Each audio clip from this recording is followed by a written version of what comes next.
Welcome students. Today our topic is branchiostoma part 3।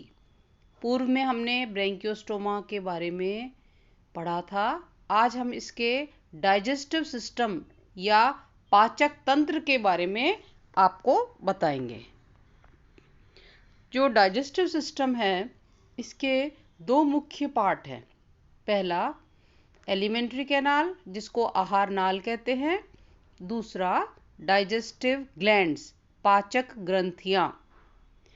चित्र में हम देख रहे हैं, एक नज़र आहार नाल के बारे में हम चित्र में देखते हैं, फिर इसका डिटेल करेंगे। सबसे पहले हम देखेंगे आगे एक थूथन है जिसको बोला है रोस्ट्रम, फिर ओरल सिराय है, ओरल हुड है, इसके अंदर होता है माउथ। एक व्हील ऑर्गन दिखाई दे रहा है और एक कैविटी है जिसका नाम है वेस्टिब्यूल। फिर फेरिंग्स का रीजन है जिसमें पानी का करंट जाएगा, फेरिंजियल गिल स्लिट्स हैं, मिड गट डायवर्टिकुलम है और गोनैड्स दिखाई दे रहे हैं, स्टमक है बीच में, एट्रियोपोर, इंटेस्टाइन और एनस। अब हम एक एक को डिटेल में लेंगे। सबसे पहले जैसे आहार नाल है, तो आप चित्र की सहायता से भी इसको देखते जाना, समझते जाना। एलिमेंट्री कैनाल के अंदर कौन कौन से मुख्य भाग हैं? नंबर 1 माउथ, मुख, जो ओरल हुड रीजन में पाया जाता है, पूर्व के चित्र में देखा था। दूसरा है मुख छद और मुख गुहा, oral hood and buccal cavity. अब ये फिर डिवाइडेड है थोड़े थोड़े मुख्य भागों में। नंबर 1 मुख कुरल या बक्कल सिर्राय, ये 10 से 11 इनका नंबर होता है। इनके अंदर जिलेटिन की बनी हुई कंकालीय शलाकाएं, स्केलेटल रॉड्स पाई जाती हैं जो इसको स्ट्रॉन्ग बनाती हैं और ये भोजन के कणों को ये एक चलनी की तरह या फिल्टर की तरह काम करता है। इस प्रकार ये जो बड़े बड़े कण होते हैं उनको मुख में जाने से रोकता है, जो वाटर करंट के साथ जाते हैं। दूसरा पार्ट है वेस्टिब्यूल जिसको बोलते हैं प्रघाण। मुख छद के ये कुप्पी नुमा कीप के आकार का होता है और इस बकल कैविटी को वेस्टिब्यूल भी बोलते हैं। ठीक है। फिर तीसरा है, एक तरीके से ये वास्तविक माउथ है, ट्रू माउथ है। तीसरा पार्ट है व्हील ऑर्गन या चक्रांग। आप चित्र में भी देख रहे होंगे। व्हील ऑर्गन या चक्रांग क्या होता है कि मुख छद का जो 6 से 8 फोल्ड्स पैचेस के रूप में दिखाई देते हैं और ये गोलाकार है और घूमता रहता है। इसको म्यूलर्स ऑर्गन भी कहते हैं। और घूमने से क्या होता है, एक भंवर, एक वॉर्टेक्स क्रिएट हो जाता है वहां पर। तो खाद्य जीव जो है उस भंवर में फंसकर जलधारा के अंदर प्रवाहित होकर और खांच में आ जाते हैं। ये जो है खांच, ये हैचेक्स ग्रूव और हैचेक्स पिट कहलाता है। वहां पर म्यूकस का सेक्रेशन होता है और ये जो म्यूकस है ये भोजन को अपने में चिपका लेता है।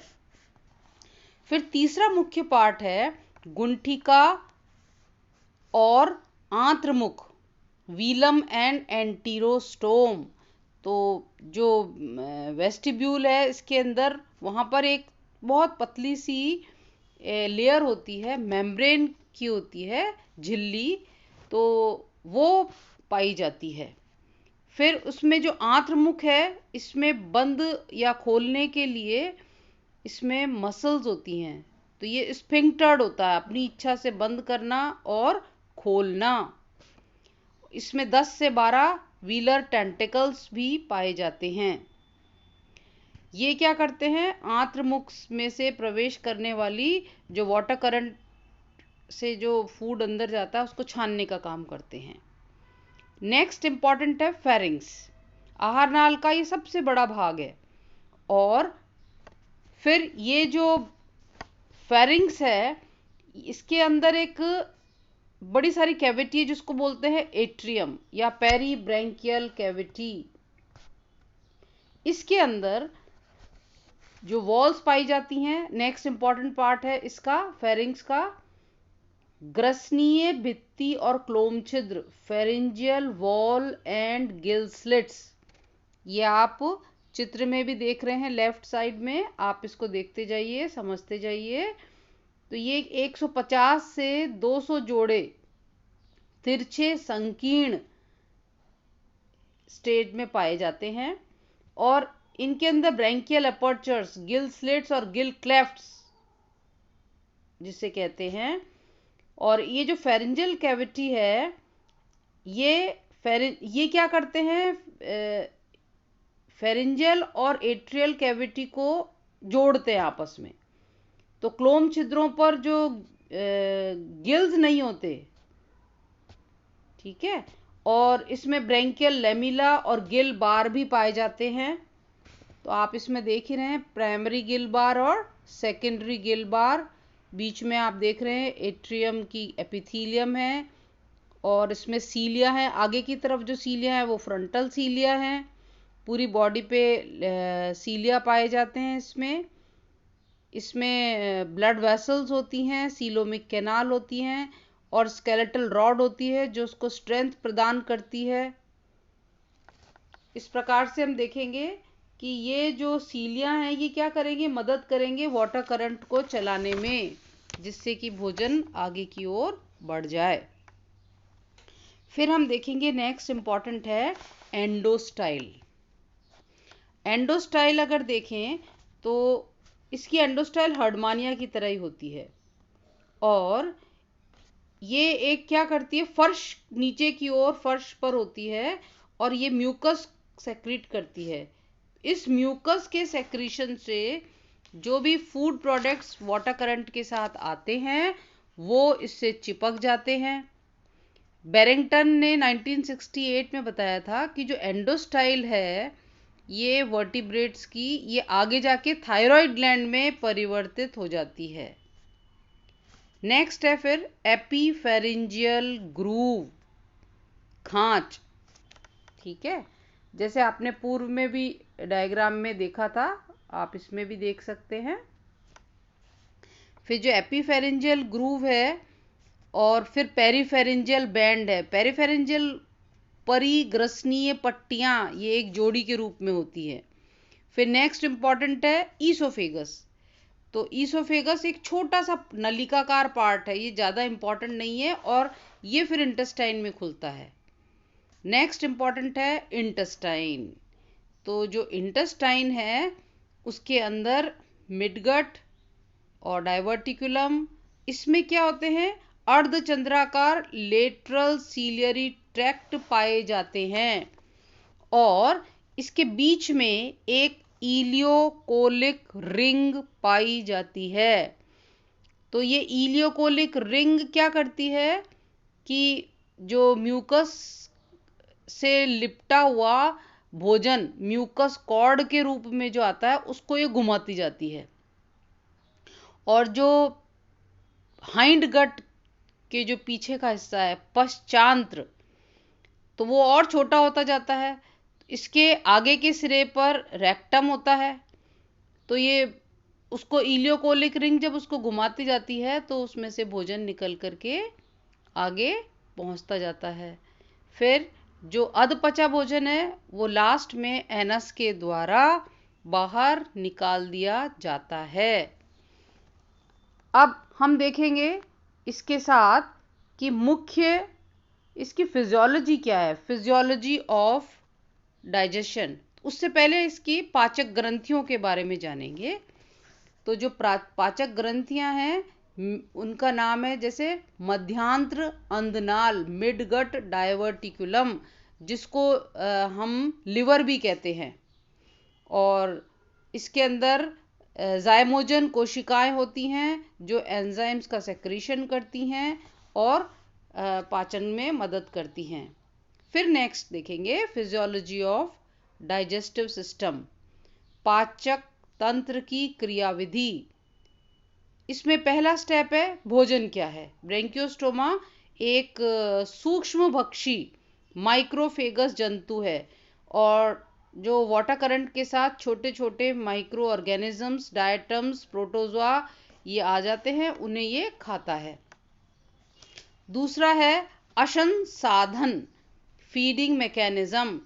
ये भी एक सीलियरी फिल्टर फीडर है, और भोजन के कण जो हैं वाटर करंट के साथ फेरिंग्स में आ जाते हैं, और इसके अंदर चक्रांग मदद करता है, और बक्कल सिराए होते हैं आगे की ओर, जैसा कि आप देख रहे हैं।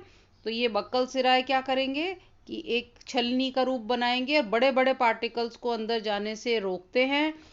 फिर भोजन एंटीरोस्टोम में प्रवेश कर देता है पानी के करंट के साथ, वहाँ पे व्हीलर टेंटिकल्स पाए जाते हैं, और उसके अंदर आप देखेंगे हैचेक्स ग्रूव पाया जाता है, और ये जो पेरिफेरेंजियल बैंड है, हैचेक्स ग्रूव है, हैचेक्स पिट है, इसके अंदर म्यूकस सेक्रेशन होता है। अंदर एक व्हील ऑर्गन भी पूर्व में पड़ा था, वो घूमता रहता है, तो वो क्या करेगा, वाटर करंट को बनाए रखता है।